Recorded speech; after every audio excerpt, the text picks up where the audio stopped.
Eres increíble. Tu número es grande, eres increíble. Venciste las tinieblas, Cristo hecho majestad. Así que el título del tema de hoy: ya no estamos en tinieblas. Ya no estamos en tinieblas.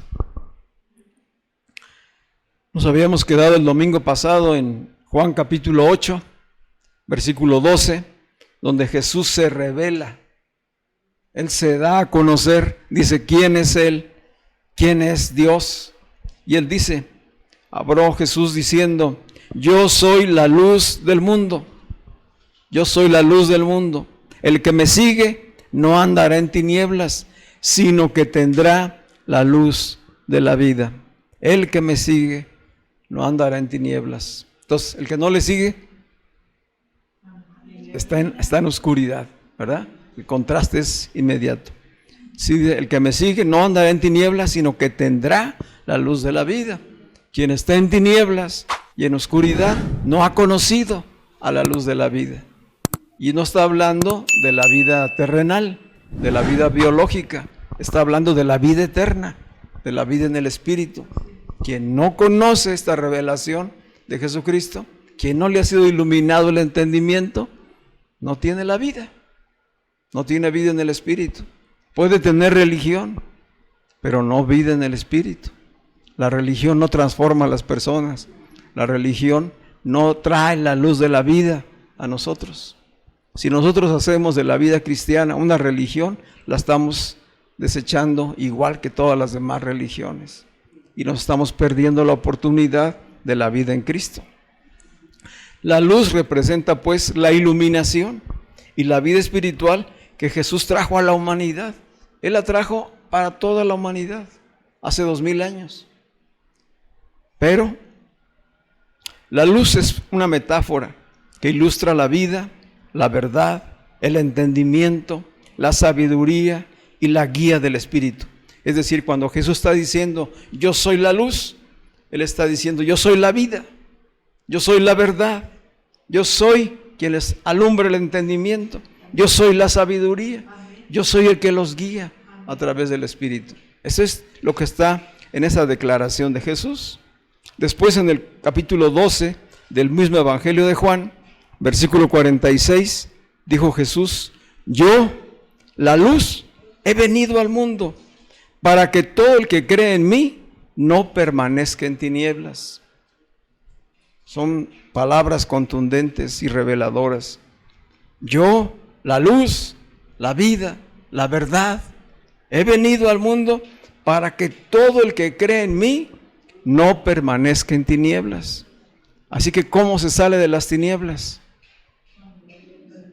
Por la fe en lo que Dios dice, por la fe en la revelación. Así es como salimos de las tinieblas. Dice, yo he venido para que todo el que cree en mí, ¿que cree en qué? En la luz. Si Él dice, yo soy la luz, yo soy la vida, yo soy la verdad, y tú lo crees, tienes la fe, entonces sales de las tinieblas, ¿verdad? Pero si oyes y no crees, permaneces en tinieblas, ¿verdad? Esto es importante, irlo reteniendo. Estas palabras de Jesús confirman pues que Él es la fuente de luz y vida para el mundo, no solamente para algunos, es para todo el mundo, ¿sí? A eso lo envió Dios el Padre, a reconciliar al mundo con Dios a través de la revelación, a través del sacrificio de Él. Y solamente por la fe en el Evangelio, que es de lo que estamos hablando, el Evangelio es Cristo mismo. El Evangelio es todo lo que Él nos ha transmitido y lo que nos está diciendo. Por la fe en el Evangelio tenemos acceso a la luz, tenemos acceso a la vida eterna, tenemos acceso a la iluminación, a poder vivir una vida de más alta calidad. Aquellos que creen y viven en Cristo, los que creen y viven en Cristo, no permanecerán en la oscuridad. ¿Qué es la oscuridad? El pecado y la muerte. el pecado como naturaleza caída, heredada de Adán, y la muerte, que es la consecuencia final del juicio de Dios. Yo les decía, el juicio de Dios está establecido desde que Adán y Eva pecaron. Dios no está ahorita al pendiente de ver qué haces mal, a ver en qué te equivocas, para castigarte. Dios no funciona así, no opera así. Él ya dio su sentencia desde un principio. Él dijo, la paga del pecado es la muerte. La paga del pecado es el sufrimiento, el dolor. ¿A poco le va a agregar más a eso Dios? No. Como consecuencia de ese decreto de Dios es que padecemos. La naturaleza humana está separada de Dios y bajo sentencia de muerte. Y todas nuestras decisiones sin la luz de Cristo nos llevan a vivir de manera pecaminosa y finalmente a la muerte, en caos, en desorden. Entonces, no son los pecados individuales, no es tu comportamiento individual lo que Dios está cuidando. Él ya dijo cuál es la sentencia, pero también ya dijo cuál es la gracia. Todo aquel que cree en Él tendrá perdón de pecados y vida eterna. El que cree. Y es la única manera de salir de esta condenación y de esta sentencia de muerte. Entonces pueden cambiar nuestras decisiones. Entonces podemos evitar permanecer en el dolor y en el sufrimiento. Jesús vino pues a disipar las tinieblas que tienen al mundo en oscuridad. Cuando Jesús vino había una gran oscuridad en el mundo, en todo el mundo. Así como hablamos de cómo fue el origen de la vida, de toda la creación, todo empezó en la oscuridad, hasta que Dios dijo, sea la luz. Bueno, entonces ahora dijo Él, al mundo que está en tinieblas y en pecado, en condenación, Él es la luz. Este es mi Hijo amado, en quien tengo mi complacencia. A Él oíd, en Él sed salvos, a Él creedle, porque Él es la vida eterna misma. Dios se encarnó. Ese es el misterio. Se hizo hombre. La luz vino al mundo para salvarnos de esa condenación que Dios mismo estableció. Es decir, Dios determinó el juicio y Dios determina en su gracia y misericordia cómo salvarnos y reconciliarnos con Él. Y solamente hay un nombre, que es sobre todo nombre, Jesucristo. Él vino a dar luz a los ciegos espirituales y a revelarnos la vida eterna. ¿Cuál es la verdad eterna? Que a veces hablamos, Jesús es la verdad, Jesucristo es la verdad. Vino a revelarnos la verdad. ¿Cuál verdad? Y la misma Escritura nos dice en 1 Timoteo 2:5, esta es la verdad, que hay un solo Dios y un solo mediador entre Dios y los hombres, Jesucristo hombre. 1 Timoteo 2:5, apúntalo ahí. Esa es la verdad revelada. No hay otro Dios, no hay muchos dioses, no hay muchos mediadores, no hay muchas, bueno, hay muchas religiones, pero ninguna es mediadora para llevarnos a Dios. Las religiones son obras humanas, nacidas de la naturaleza separada de Dios. ¿Cómo una religión va a reconciliarnos con Dios? De ninguna manera. Jesucristo no es religión, Él es la verdad, Él es la vida, Él es el único mediador entre Dios y los hombres. No hay otro nombre dado a los hombres bajo el cual podamos ser salvos, solamente Jesucristo. Amén. ¿Qué son las tinieblas? Yo creo que ya todos entendemos qué son, ¿verdad? Porque de allá venimos. Pero es importante tenerlo presente para que no vivamos ya más en ellas. Es decir, no, dicen los apóstoles que no debemos ignorar las artimañas del diablo, que no debemos caer ingenuamente en sus trampas. Y se refiere a lo que el sistema es, a lo que las religiones son. Entonces es importante entender qué son las tinieblas y darnos cuenta si efectivamente estamos fuera de ellas o si aún tenemos un pie allá, un pie en la oscuridad y otro que quiere estar en la luz, que eso no es posible. O estás en un lado o estás en otro. O estás en Adán o estás en Cristo. No hay otra opción. ¿Qué son las tinieblas? Cuando la palabra de Dios habla sobre las tinieblas, se refiere a la oscuridad, producto de la depravación moral y espiritual del ser humano. Es lo más oscuro, lo más terrible, la depravación moral y espiritual del ser humano, la total separación de Dios. Las tinieblas son el estado de oscuridad del mundo que se ha rebelado contra Dios, que no conoce a Dios, que no sigue a Dios. Todo ello a causa de la separación por el pecado. Estar en tinieblas se asocia, para entenderlo, con la ignorancia. Hay muchos que están en tinieblas y en oscuridad por ignorancia, porque no han oído, no se les ha presentado el Evangelio. Lo único que conocen es religión u otro tipo de disciplinas espirituales, pero no les ha sido revelado Cristo. Entonces, las tinieblas son ignorancia, es incredulidad. Haber oído y no haber creído, no haber entendido. Haber oído el Evangelio y seguir en la religión. Las tinieblas y la oscuridad se asocian con la muerte y con el poder del mal que resiste. Oye esto, el poder del mal resiste activamente a la luz y se rehúsa a aceptarla. Por eso es una batalla, porque la oscuridad, las tinieblas, que son el mismo poder del mal, resisten activamente a la luz. Hay una lucha interior, hay una lucha en nuestra mente. Entonces, tanto el sistema como nuestras personas, como nuestra mente, se encuentran bajo esta guerra, bajo esta batalla.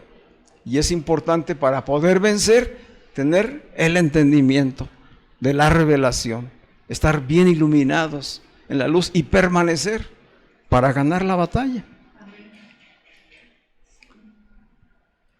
La oscuridad, pues, en este contexto se refiere a la falta de iluminación, de entendimiento, no a la falta de luz natural, sino a la falta de conocimiento de la verdad espiritual.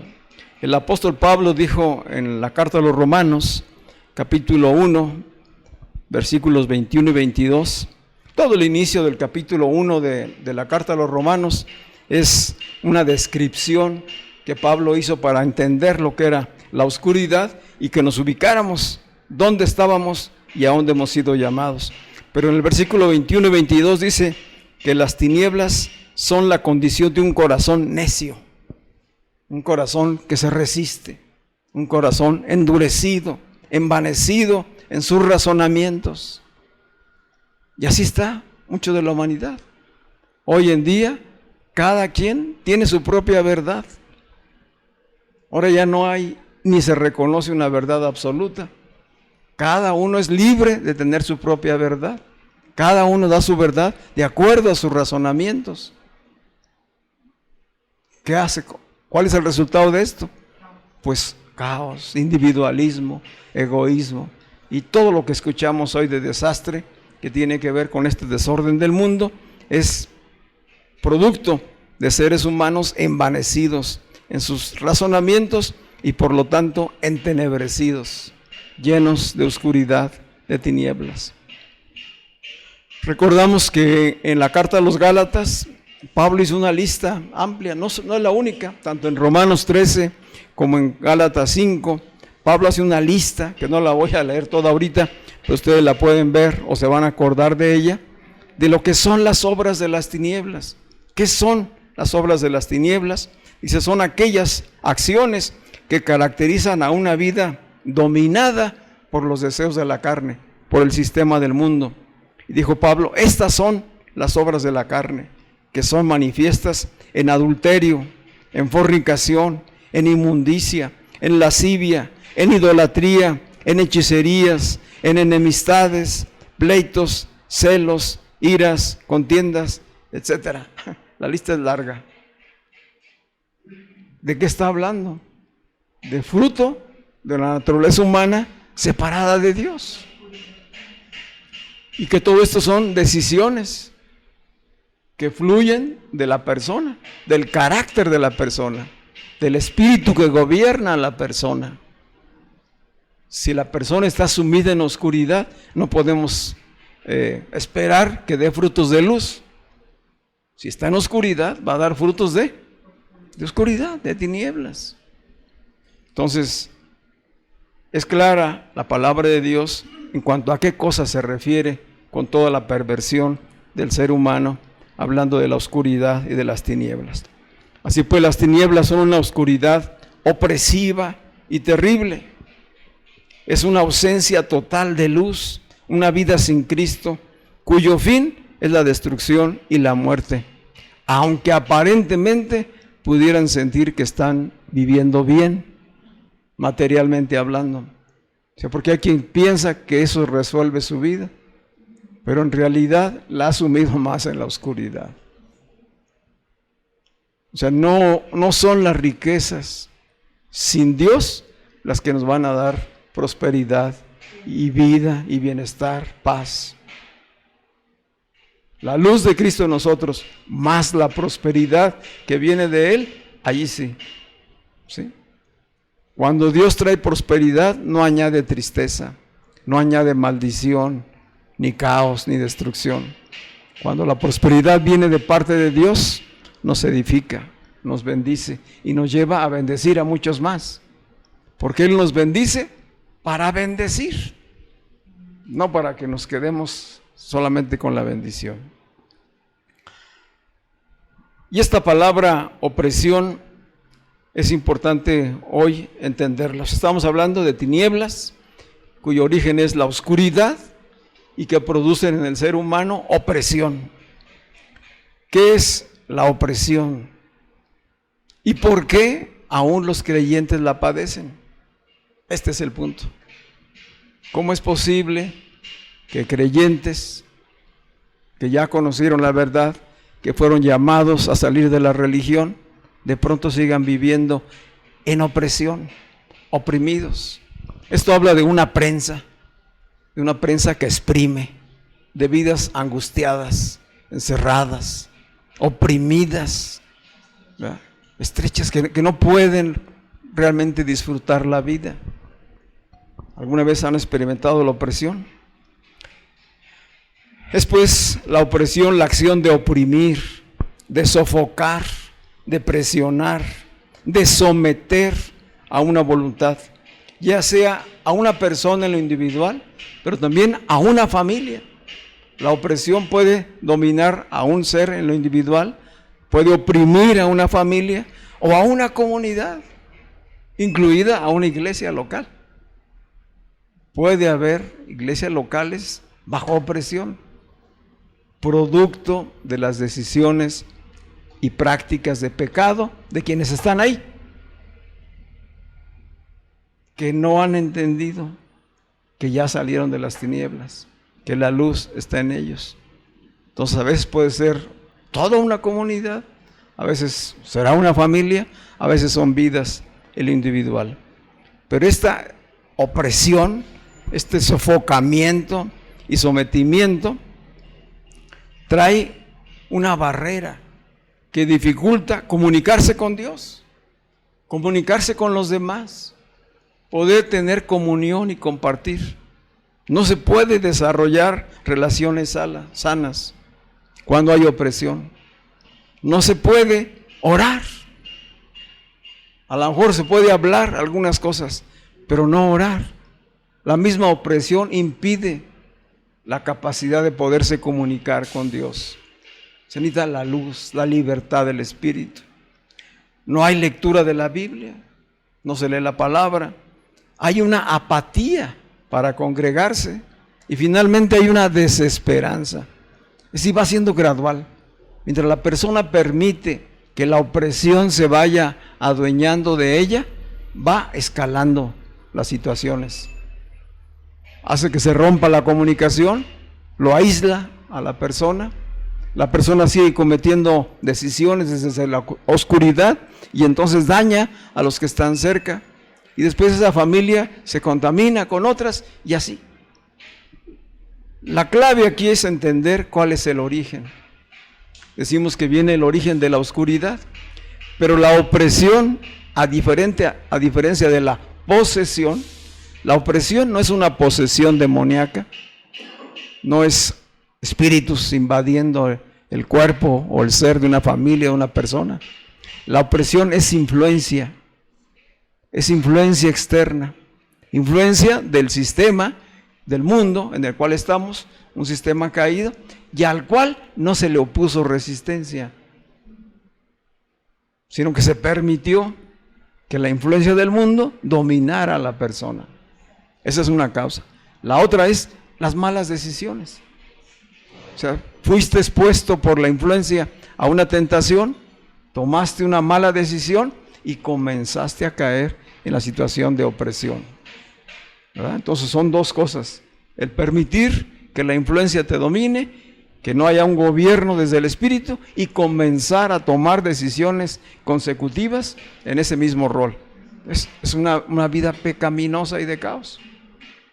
Por eso dice el apóstol Juan: quien ha conocido la luz no practica el pecado, no puede pecar. Pero quien no conoce la luz, quien no tiene este entendimiento del que estamos hablando, continúa esa práctica. ¿Sí? Entonces hoy la palabra de Dios nos lleva a, como hijos de Dios, a entender que ya no le pertenecemos a las tinieblas, que no estamos en tinieblas, que las tenemos identificadas y que aunque sabemos que pueden venir influencias, tenemos la capacidad de resistirlas, de evitar que lleguen. Tenemos la capacidad de gobernar desde el Espíritu en nuestras vidas.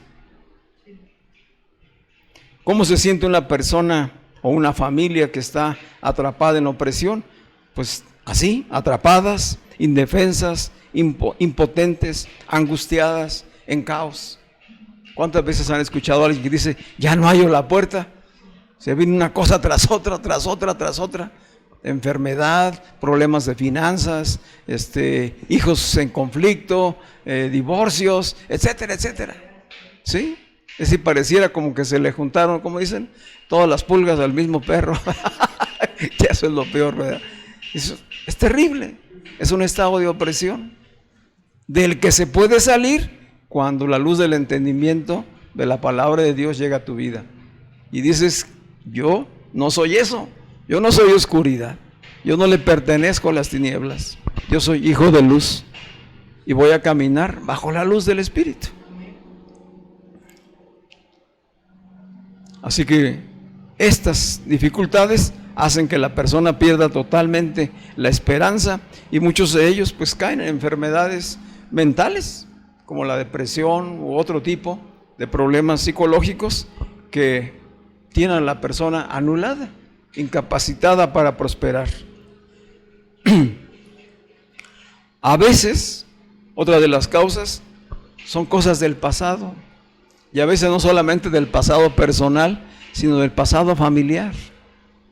La influencia familiar puede ser una causa de opresión en nuestras vidas, cuando no tenemos el entendimiento y no hemos roto con esas cosas, no hemos roto esas cadenas que nos ligan al pasado de malas decisiones que tomaron nuestros padres, abuelos u otras personas por ignorancia.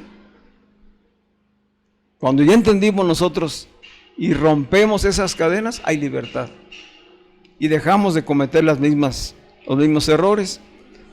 Un ejemplo que recién vimos en el libro de Génesis, el capítulo 35, acabamos de leerlo esta semana,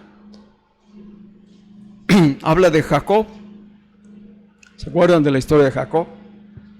Jacob salió huyendo de su casa porque engañó a Isaac, su papá, ¿verdad? Se hizo pasar por Esaú, que era el primogénito, y finalmente fue descubierto por Isaac y por su hermano, y el hermano Esaú decidió matar a Jacob, quien le había robado la primogenitura, aunque en el plan de Dios ya todo esto estaba preestablecido.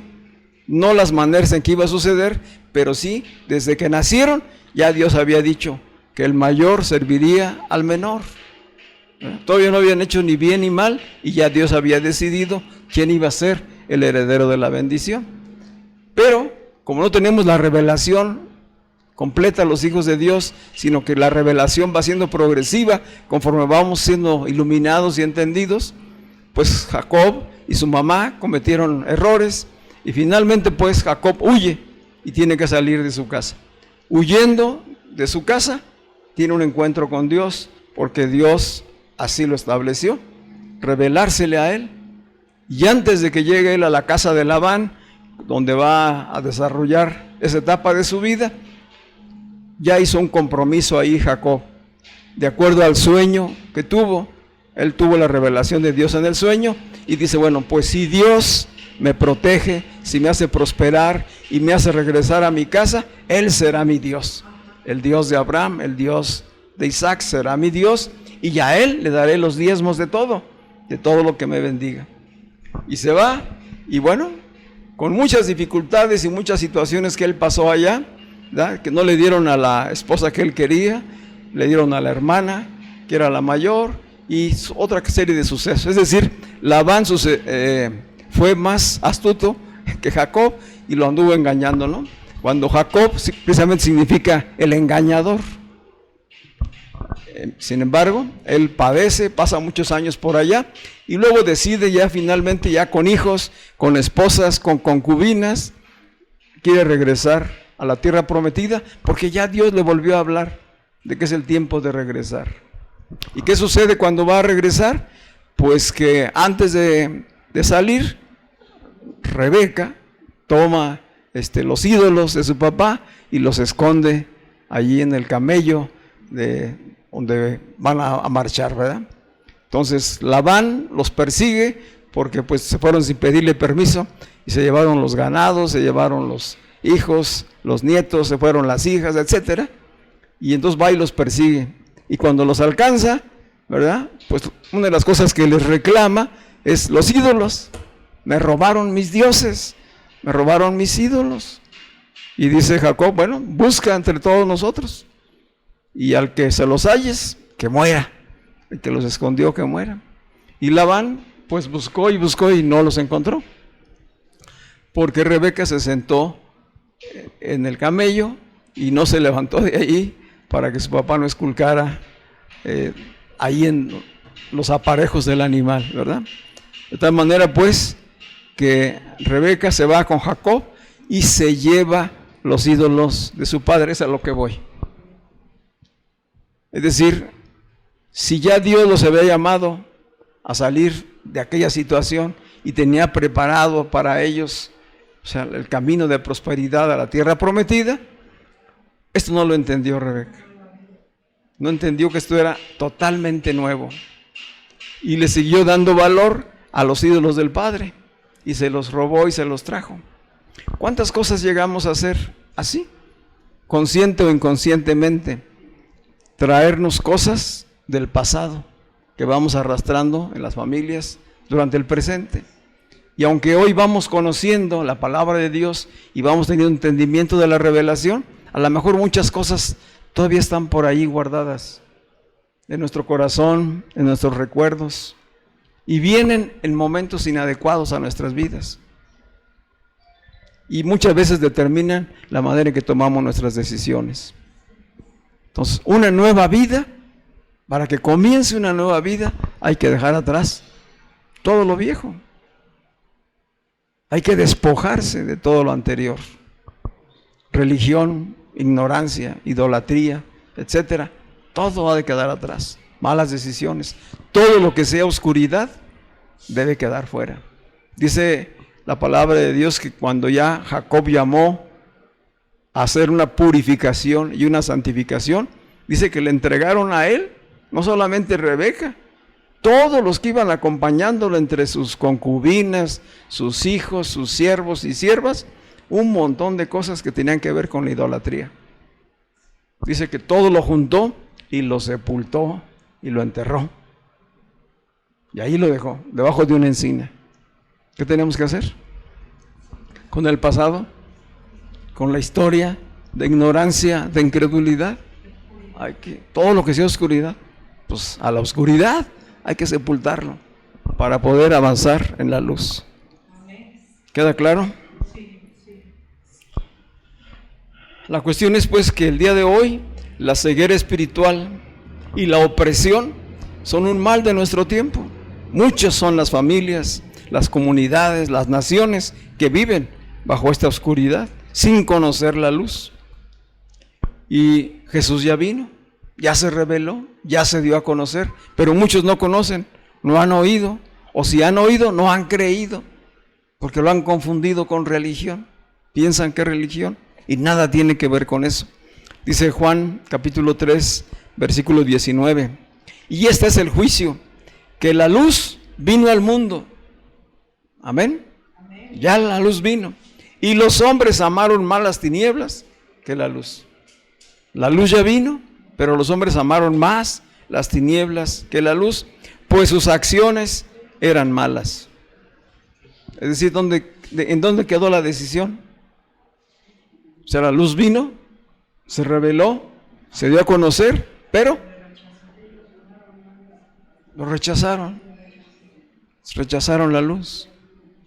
Porque amaron más las tinieblas, ¿verdad? ¿Cómo voy a dejar la herencia que me dejó mi papá, mis antepasados? ¿Cómo voy a traicionar la religión de mis padres? Muchos están en ese conflicto por no entender todavía que no se trata de religión. ¿Cómo voy a dejar aquel negocio, aquellas maneras de tomar decisiones y de hacer las cosas que hacían mis antepasados? Y entonces se vuelve a caer en oscuridad, no se recibe la luz. En la Biblia, pues la Escritura nos muestra que el pueblo judío de los tiempos de Jesús rechazó la luz de la vida. Eso está escrito para nuestro aprendizaje. Si aquellos que eran su pueblo, eran los suyos, los que conocían la profecía, a la hora que se les revela la verdad, no la reconocieron, no la aceptaron, la rechazaron. Rechazaron la luz y la vida y se opusieron a los caminos de Dios.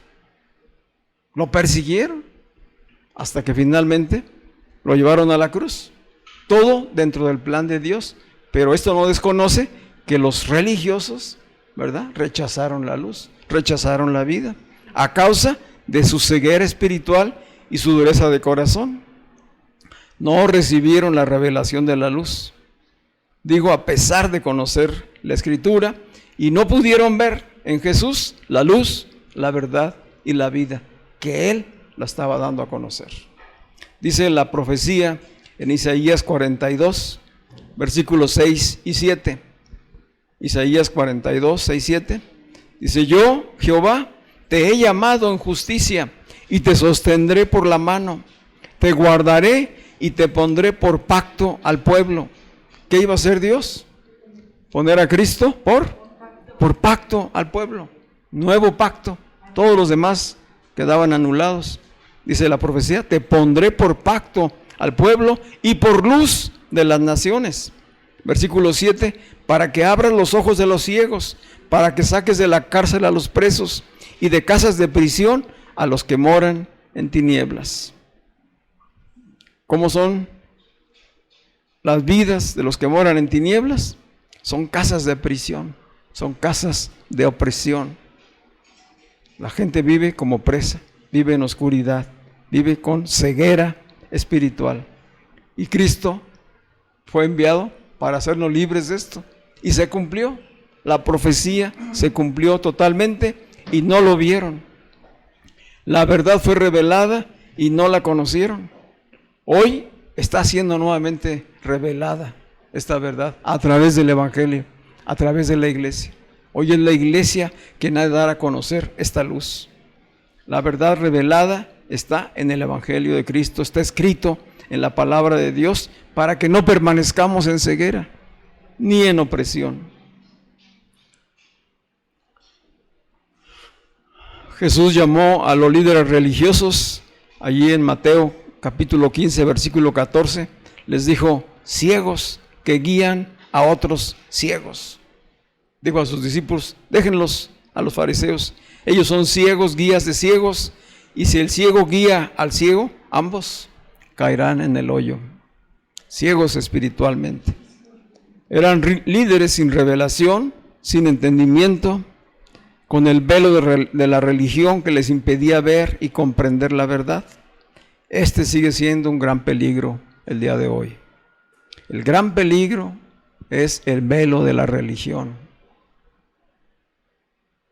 Necesitamos la revelación y la luz del entendimiento de la palabra de Dios predicada en todo su contenido, el evangelio completo, para no caer otra vez en religión.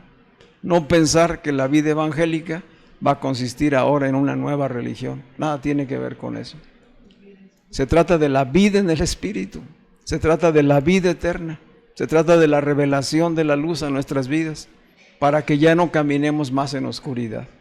No en ignorancia, no en idolatría, no haciendo las obras de la carne, sino ejerciendo gobierno conforme al Espíritu.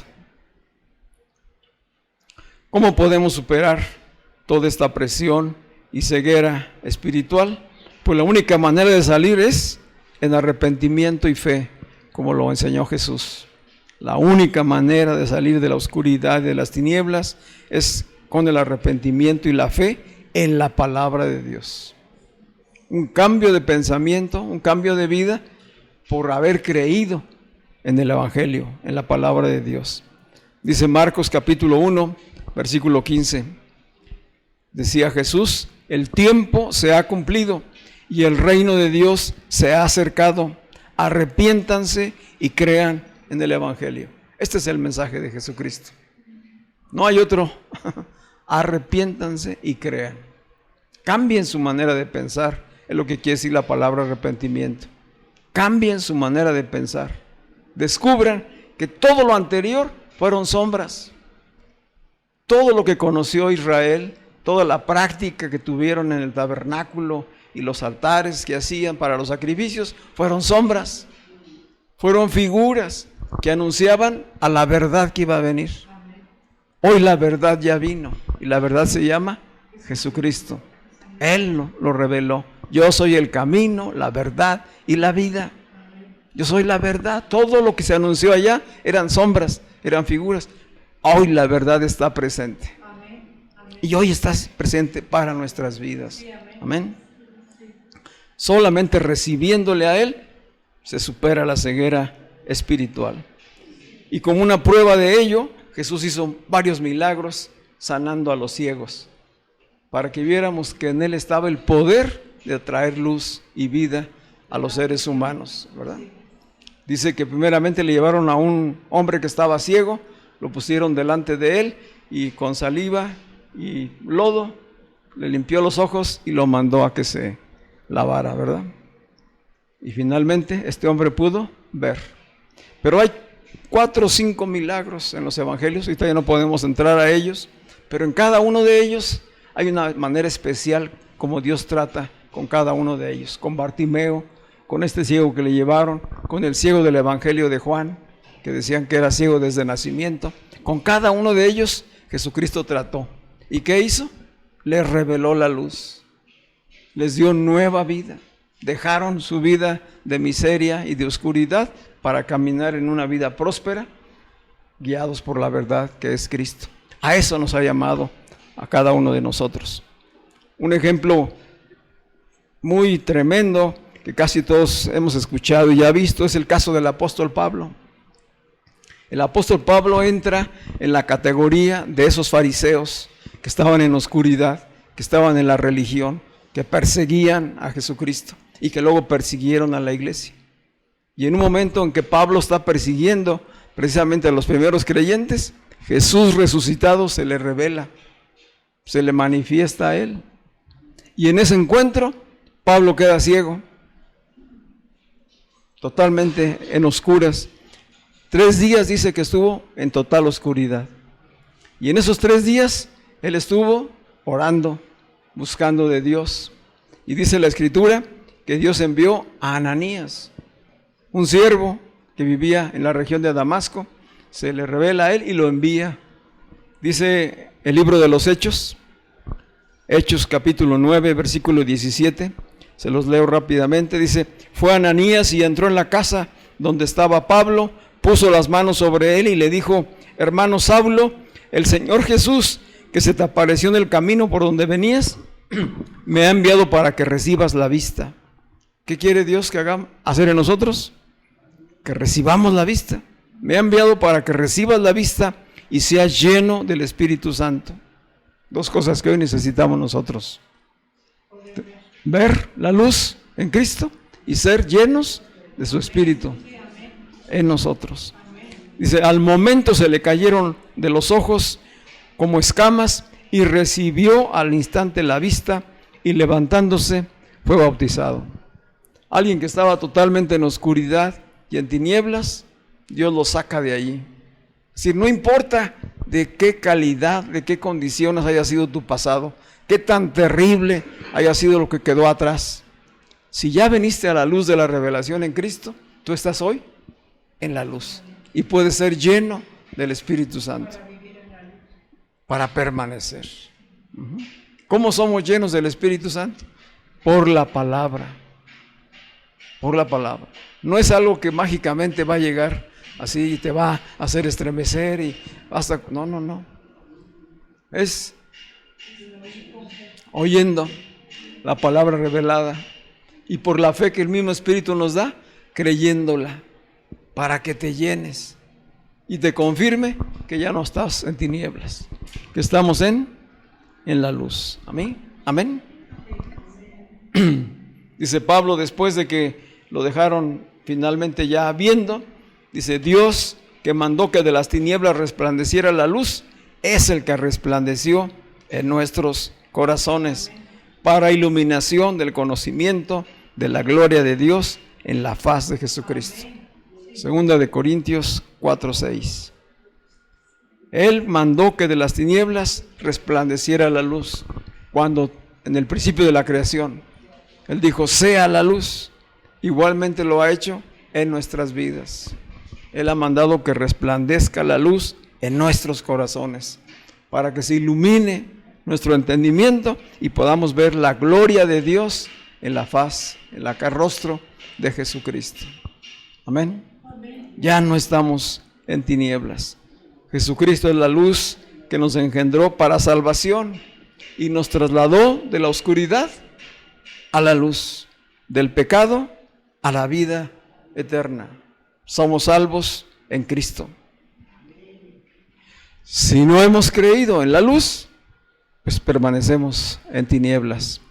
Pero si ya creímos, hemos salido de las tinieblas. Esa es nuestra realidad. Ahora somos hijos de luz. Somos hijos de luz. Tenemos el mismo Padre que la luz. Jesús dijo: yo soy la luz. Él es el Hijo. Y si estamos en el Hijo, estamos totalmente en el reino de la luz. Somos hijos del Padre que es luz, que es amor. Amén. Que es espíritu. Vamos a estar de pie.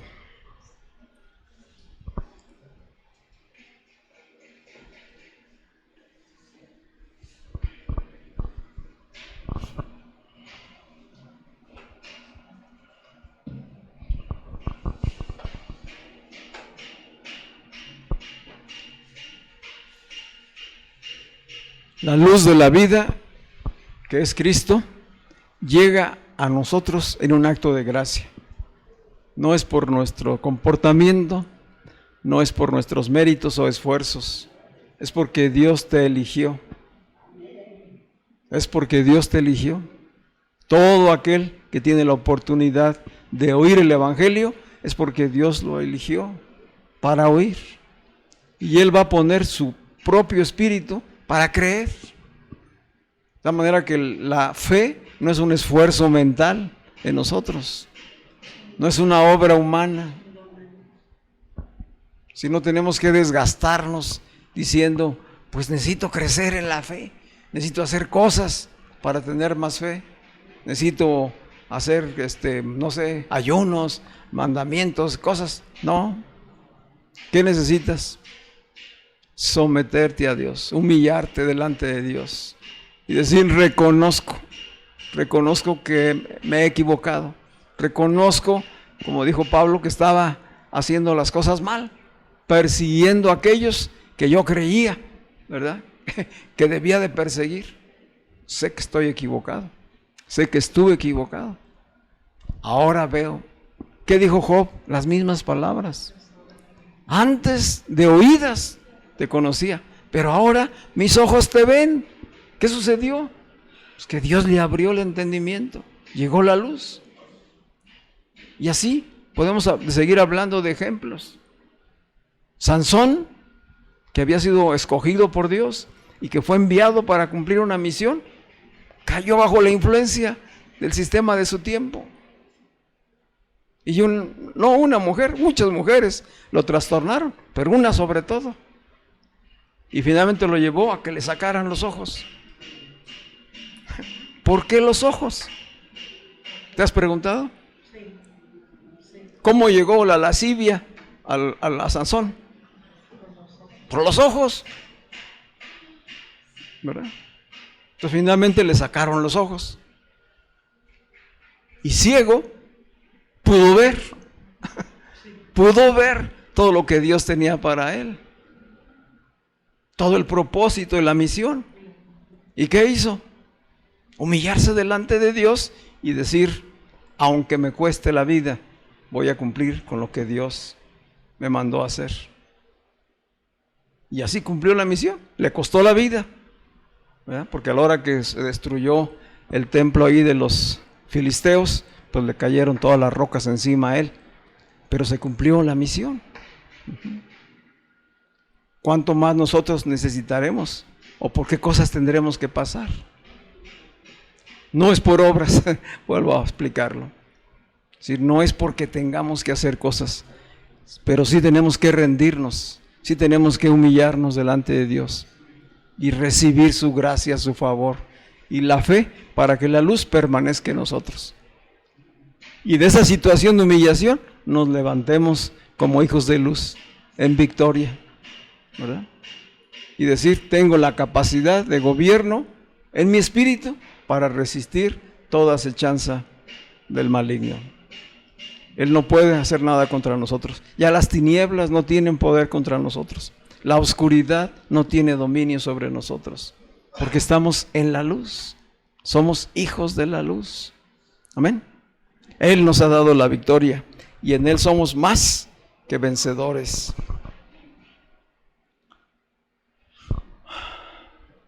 Termino con esas palabras del apóstol Santiago. En el capítulo 4, versículos 4 al 8, él dice, dejen de vivir como los que no conocen la luz, porque la amistad con las tinieblas nos hace enemigos de Dios. Si ya estamos en la luz, dejen de vivir como si no fueran de la luz, porque la amistad con las tinieblas nos hace enemigos de Dios. Sometamos nuestra voluntad a Dios y resistamos al sistema del mundo que opera a nuestro alrededor. Resistamos y gobernemos los deseos de la carne que son contrarios al Espíritu. Así el diablo huirá de nosotros. Así el diablo huirá de nosotros. Y no se trata de un personaje rojo o colorado que anda por... No, se trata de nuestra propia carne y del sistema que influye en nuestras vidas. ¿Dónde pondremos los ojos? ¿Dónde vamos a estar poniendo nuestros oídos, todos nuestros sentidos? Solamente en la luz.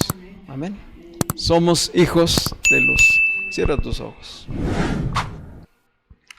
Padre, te damos gracias por tu palabra, Señor. Hoy nos afirmas con tu palabra en la verdad, Señor, en la verdad revelada de que somos hijos de la luz si hemos creído en el Evangelio. Que tú nos has trasladado de las tinieblas a la luz y nos llamas hoy a vivir una vida de arrepentimiento, Señor. Un cambio en nuestra manera de pensar y de vivir, iluminados, con sabiduría, con entendimiento, con entereza, con dominio, con templanza en nuestras vidas. Padre, ayúdanos a dar frutos dignos de arrepentimiento. Que el fruto de nuestra vida sean frutos dignos del arrepentimiento, Señor. Que crezcamos en conocimiento, pero también en fidelidad, en responsabilidad, en compromiso, Señor. Como buenos administradores, como colaboradores fieles de tu reino, Señor. Afírmanos, Señor.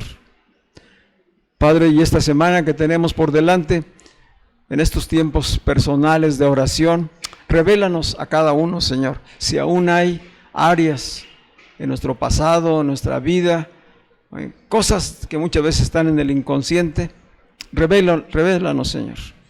Que no guardemos nada que tenga que ver con la oscuridad, que no arrastremos nada que tenga que ver con las tinieblas, Señor.